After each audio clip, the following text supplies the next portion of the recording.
everyone! I was asked to give you some footage of very cold Canberra. I'm just about to leave to go on a walk around the lake, so I'll get some video of that for you. But it's actually not too bad here this morning. It is cold. It'll be about 5, maybe 6 Celsius, but it's bearable, and the sun is out. I don't know if you can see the sky, but the sun's out. So I'm going to go for a nice walk around the lake, and I'll give you a little bit of footage of the lake so you can see what that's like. I'll talk to you soon. Bye! No, sorry. Hey guys, so I've walked across this bridge and I'm currently doing a 6-kilometre walk, but up there, if you can see it, that is our Parliament House. So that's where the Prime Minister sits, basically. Oh. What's that building over there? That's the library, National Library of Australia. Cool.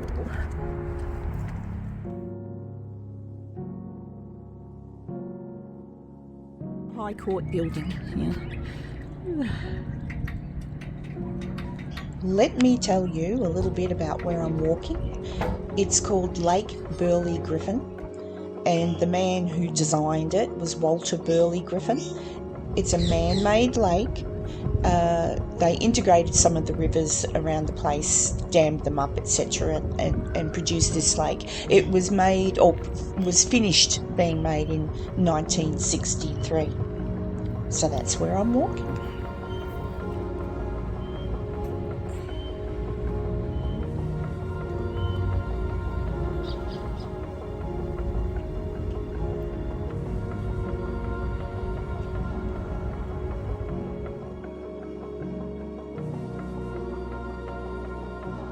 Guys, that's where you might find a hairy huntsman sometimes in there. Do you see that?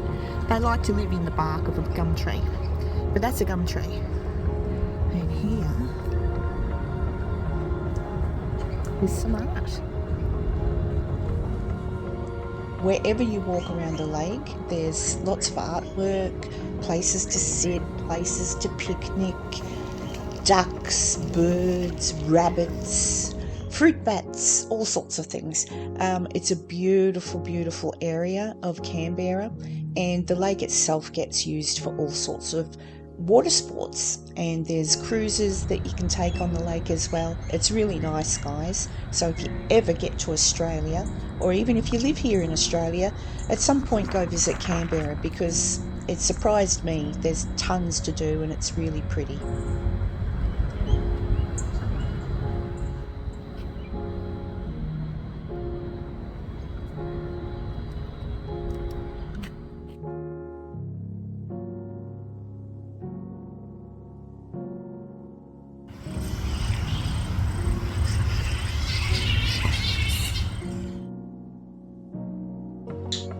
This is the Captain Cook Memorial Jet, and yes, it's as big as it looks in the pictures.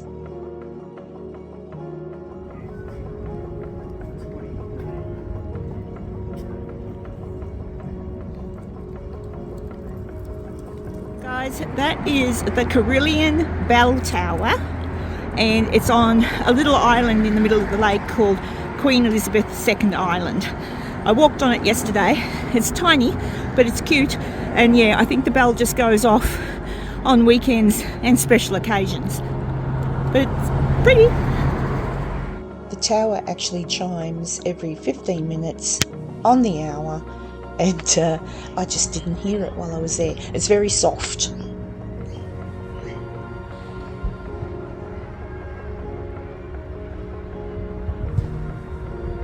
So guys, tomorrow morning I'm going to come and check out this place. It's a really old building. Originally it used to belong to the groundskeeper of Duntroon, which is our military college, equivalent to your West Point, I suppose. But yeah, I'll come and check it out tomorrow and talk to the people about its history and let you know. Bye!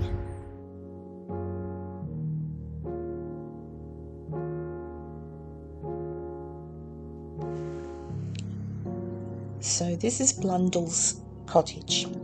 This is a stone cottage. It was built in 1860, and it was built to house Duntroon's head ploughman, Mr. William Ginn, and his family.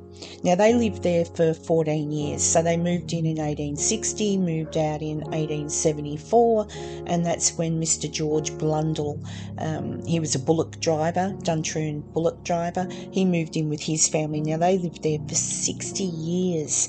And they were also responsible for, because they had 8 children, they built on an extension to the cottage.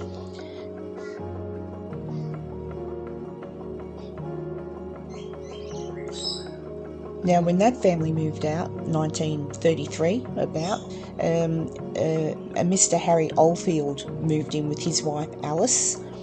Now, Harry died in 1942, so Alice had to take in boarders to maintain the property. She had a family there called the Sainsburys, and they lived there up until 1960. And then she also took in other tenants, so she basically, each room in the house or cottage was rented.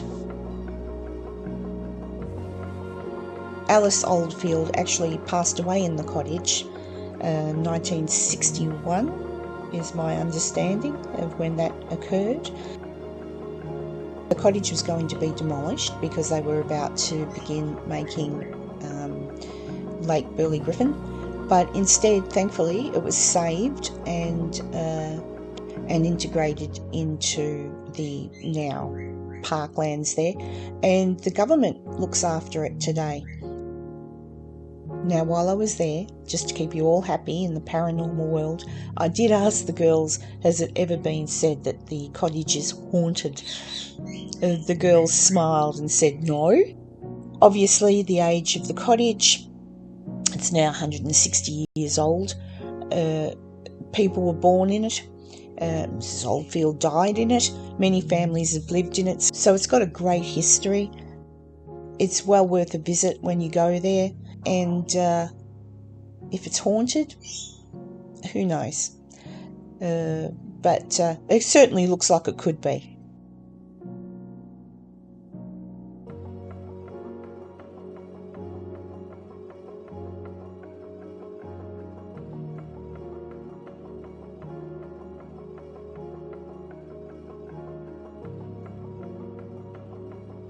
Doesn't it always go to say that if it's an old house, it's haunted?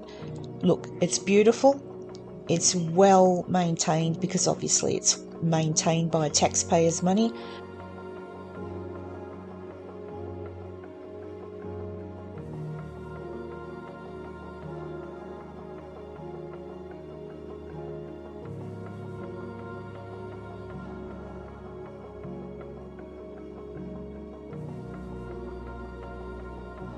Now, when you venture outside the cottage, out through the back door, you come out to the shed. Back in the day, some of the bigger children used to live out here in this area. That's why they've got the hammocks hanging up to basically give you an idea of where the older boys would have slept, the older children. The shed that is there now, a lot of the wood that you see there is original to the original cottage. Some of it they obviously had to replace because it was rotting and it was basically, falling down.